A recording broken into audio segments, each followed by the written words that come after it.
بسم اللہ الرحمن الرحیم۔ السلام علیکم۔ آج ہم آپ کو شرع پردے کے حوالے سے کچھ قرآن اور احادیث سے اہم معلومات فراہم کریں گے۔ بلا شبہ یہ ایک حقیقت ہے کہ اسلام نے دنیا سے بے حیائی کو ختم کرنے اور پاکیزہ معاشرہ عطا کرنے کے لیے مسلمان خواتین کو حجاب کا حکم دیا ہے، کیونکہ پردہ ہی وہ واحد شے ہے جس سے عورتوں کا صحیح معنی میں تحفظ ہو سکتا ہے۔ اسلام میں پردے کی اہمیت اس سے بھی واضح ہوتی ہے کہ قرآن کریم میں 7 آیتیں پردے کے احکام سے نازل ہوئیں، جن میں سے ایک یہ آیت بھی ہے: اے نبی، اپنی بیویوں اور اپنے صاحبزادیوں اور مسلمانوں کی عورتوں سے فرما دو کہ اپنی چادر کا ایک حصہ اپنے ڈالے رکھیں، یہ اس سے زیادہ نزدیک ہے کہ وہ پہچانی جائیں تو انہیں ستایا نہ جائے، اور اللہ بخشنے والا مہربان ہے۔ اے پیارے حبیب صلی اللہ علیہ وسلم، اپنی ازواج مطہرات، اپنی صاحبزادیوں اور مسلمانوں کی عورتوں سے فرما دے کہ جب انہیں کسی حاجت کے لیے گھر سے باہر نکلنا پڑے تو وہ اپنی چادروں کا ایک حصہ اپنے منہ پر ڈالے رکھیں اور اپنے سر اور اپنے چہرے کو چھپائیں۔ مدینہ طیبہ میں یہود و مشرکین کی کافی تعداد تھی، جن کے اوباش نوجوان شرم و حیا کی قدروں سے ناواقف اور فسق و فجور کے دل دادا تھے۔ ان کی ایک بری عادت یہ بھی تھی کہ جب عورتیں اپنے گھروں سے کسی ضروری کام کے لیے نکلتی تو وہ ان کا تعاقب کرتے، خصوصاً شام کے وقت۔ جب وہ قضائے حاجت کے لیے باہر جاتی تو راستوں پر نشیبی جگہوں پر درختوں کی اوٹ میں کھڑے ہو جاتے، اور جب کوئی عورت ادھر آ نکلتی تو اس کو پھانسنے کی کوشش کرتے۔ یہ ان کے ہاں عام دستور تھا، اس کو زیادہ معیوب بھی نہیں سمجھا جاتا تھا۔ مگر جب حضور صلی اللہ علیہ وسلم کی آمد ہوئی اور مسلمان خواتین کو بھی ضروری کاموں کے لیے گھر سے نکلنا پڑتا تو وہ اوباش یہی رذیل حرکتیں کرتے۔ اگر انہیں ٹوکا جاتا تو وہ کہتے ہم پہچان نہیں سکے کہ یہ مسلم خاتون ہے، ورنہ ہماری کیا مجال تھی کہ ہم ایسا کرتے۔ چنانچہ مسلمان عورتوں کو یہ حکم دیا گیا کہ جب وہ اپنے گھروں سے باہر نکلیں تو ایک بڑی چادر سے اپنے آپ کو اچھی طرح لپیٹ لیا کریں، پھر اس کا ایک پلو اپنے چہرے پر ڈال لیا کریں تاکہ دیکھنے والے کو پتہ چل جائے کہ یہ مسلمان خاتون ہے۔ اس طرح کسی بدباطن کو ستانے کی جرت نہ ہوگی۔ جلابیب کی وضاحت۔ اس آیت کریمہ میں جلابیب کا لفظ جلباب کی جمع ہے، جس کا معنی ہے بڑی چادر۔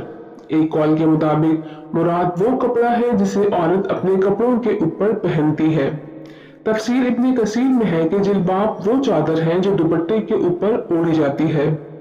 حضرت عبداللہ بن عباس رضی اللہ تعالی عنہ نے اس کی حیت یہ بیان فرمائی کہ اللہ پاک نے مسلمانوں کی عورتوں کو حکم دیا کہ جب وہ کسی ضروری کام سے اپنے گھروں سے نکلیں تو اپنے سروں کے اوپر سے چادر لٹکا کر چہرے پر کو چھپا لیں اور آنکھ راستے میں دیکھنے کے لیے کھلی رکھیں۔ امام محمد بن سیرین رحمۃ اللہ علیہ فرماتے ہیں، میں نے مشہور تابعی حضرت عبیدہ رحمۃ اللہ علیہ سے اس آیت مبارکہ کے بارے میں پوچھا تو آپ نے چادر کو اپنے سر اور چہرے پر اس طرح لپیٹ لیا کہ صرف آنکھیں نظر آ رہی تھی، یعنی عورت پورے بدن کو سر اور چہرے سمیت ڈھانپ لے اور بقدر ضرورت آنکھ کھولے رکھے تاکہ راستے میں دیکھ کر چلنے میں دشواری نہ ہو۔ نبی پاک صلی اللہ علیہ وسلم نے ازواج مطہرات کو مخاطب کرتے ہوئے فرمایا، تمہارے لیے اس کی اجازت ہے کہ تم ضرورت کے لیے گھر سے باہر نکلو۔ معلوم ہوا کہ حضور نبی کریم صلی اللہ علیہ وسلم کا عمل اس بات پر شاہد ہے کہ آیت حجاب نازل ہونے کے بعد بھی آپ صلی اللہ علیہ وسلم نے ضرورت کے مواقع پر عورتوں کو گھروں سے پردے کے ساتھ نکلنے کی اجازت دی۔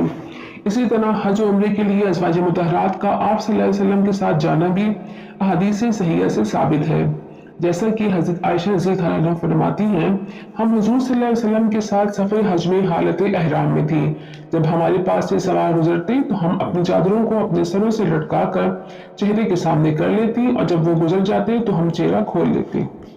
اسی طرح کثیر روایات سے یہ بھی ثابت ہوتا ہے کہ ازواج مطہرات اور دیگر صحابیات رضی اللہ عنہما اپنے والدین سے ملاقات کے لیے گھروں سے نکلتی اور عزیزوں کی بیمار پرسی اور تعزیت وغیرہ میں بھی شرکت کرتی۔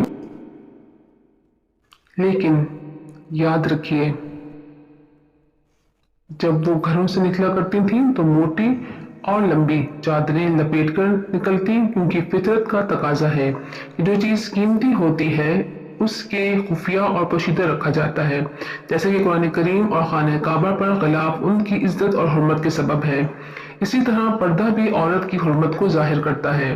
ذرا سوچئے، اس پاک زمانے میں جو صحابہ اور صحابیات کا دور تھا، جہاں فتنوں کا گمان بھی نہیں کیا جا سکتا، تقوی اور پرہیزگاری اور خوف خدا عروج پر تھا، اس کے باوجود پردے کی اس قدر پابندی کی جاتی تھی۔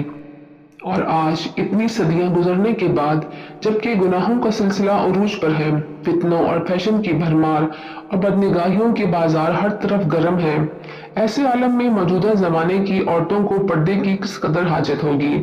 جو خواتین یہ کہتی سنائی دیتی ہیں کہ پردہ دل کا ہونا چاہیے، آنکھوں میں حیا ہونی چاہیے، منہ ڈھانپنے کی کیا ضرورت ہے، ان سے عرض ہے کہ کیا معاذ اللہ ان کے دل امہات المومنین سے زیادہ پاک ہیں، یا ان سے زیادہ ان کی نگاہوں میں حیا ہے؟ معاذ اللہ، ہرگز ایسا نہیں، یقیناً یہ صرف شیطان کے بہکاوے ہیں۔ لہٰذا مسلمان خواتین کو چاہیے کہ احکام شرعیہ پر عمل کرتے ہوئے امہات المومنین کی سیرت کو اختیار کرتے ہوئے پردے کو اختیار کریں۔ انشاءاللہ معاشرہ امن کا گہوارہ بن جائے گا، اور آج کے دور میں جو فحاشی اور درندگی پھیل رہی